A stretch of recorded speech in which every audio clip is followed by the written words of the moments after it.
Tout commence par un simple glissement de doigts. Une étincelle, voyez, dans le grand noir du numérique. C'est comme ça que naissent beaucoup d'histoires. Sauf que celle-ci, eh bien, elle ne se termine pas par un baiser. Non.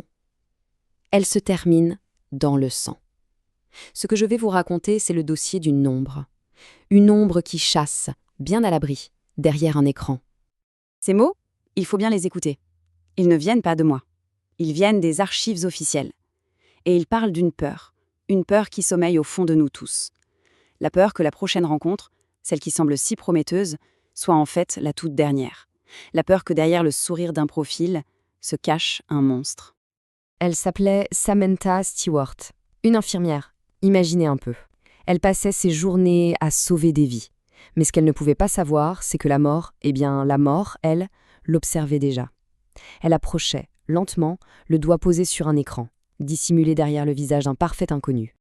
Alors, entrons dans le vif du sujet, le premier chapitre de ce dossier maudit.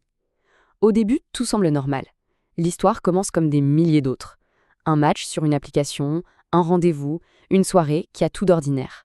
Sauf que la nuit, comme on le sait, la nuit cache bien des secrets. Sa méthode, son modus operandi, était d'une simplicité presque diabolique. Il portait un masque, bien sûr. En ligne, on le décrivait comme un charmeur. C'était ça, son appât. Et Samantha Stewart, malheureusement, ce soir-là, elle a mordu à l'hameçon. Et là, tout s'accélère. Le 16 juillet, c'est le rendez-vous. Tout semble bien se passer. Mais le 17 juillet, c'est le silence. Un silence de mort au sens propre. C'est son frère qui la découvre. On imagine la scène, l'innommable. Et pendant ce temps, pendant que sa famille attend deuil, le prédateur, lui, il s'envole. Comment ? En utilisant la carte de crédit de sa victime pour s'acheter un billet pour la Californie. Froidement. Il faudra 1 semaine pour qu'on mette enfin la main sur lui. Mais le mal était déjà fait. Les détails qui suivent dans le rapport sont particulièrement sordides. Parce qu'après le meurtre, il ne s'est pas arrêté là. Il y a eu profanation du corps. Et puis, le vol. Il a pris ses cartes de crédit, son argent, et s'en est servi pour s'enfuir. C'est ça qui glace le sang, l'horreur la plus pure qui côtoie le calcul le plus froid. On pourrait croire que son arrestation met fin à l'histoire. Mais pas du tout. En fait, c'est tout le contraire. Ça a ouvert la porte sur un cauchemar bien plus vaste. On a vite compris que Samantha n'était pas la première. Et surtout, qu'elle n'était pas censée être la dernière. Les enquêteurs l'ont dit eux-mêmes. Le point commun, le dénominateur commun à toutes ces victimes, c'était ça, les sites de rencontres. Son terrain de chasse, ce n'était pas une ruelle sombre, non. C'était une application sur un téléphone. Le lien entre toutes ces proies, c'était un simple match. Et la preuve, c'est qu'au moment même de son arrestation en Californie, le cycle infernal était en train de se répéter. Quand la police a défoncé la porte de sa chambre d'hôtel, il n'était pas seul. Il y avait une autre femme avec lui. Une femme qu'il retenait captive, terrorisée. Le même piège venait tout juste de se refermer. On peut dire que la mort a été dérangée en plein travail. Le père de Samantha a eu des mots très forts. Il a dit « Juste après avoir détruit ma famille, il est allé en Californie et a failli faire la même chose. » On sent toute la douleur, bien sûr, mais aussi, et c'est terrible à dire, une sorte de soulagement. Le soulagement qu'une autre famille ait été épargnée de justesse du même enfer. Et c'est là peut-être que l'histoire devient encore plus glaçante. Parce que ce monstre, il n'est pas sorti de nulle part. Il était connu des services de police. Il avait un casier. Alors la question qui brûle les lèvres, c'est comment ? Comment un individu aussi dangereux a-t-il pu être laissé en liberté ? Libre de chasser ? Parce qu'il faut bien comprendre une chose. La mort de Samantha Stewart, ce n'est pas seulement l'œuvre d'un seul homme. C'est aussi l'histoire de failles, de grosses fissures dans le système judiciaire. Des fissures béantes par lesquelles le cauchemar a pu s'infiltrer. Regardez ça. À New York, à peine 2 semaines avant de tuer Samantha, il est arrêté pour avoir étranglé son ex-petite amie. Et il est libéré, contre une caution ridicule de $2000. Pourquoi ? Parce que de l'autre côté, dans l'État voisin du Connecticut, il avait un casier judiciaire.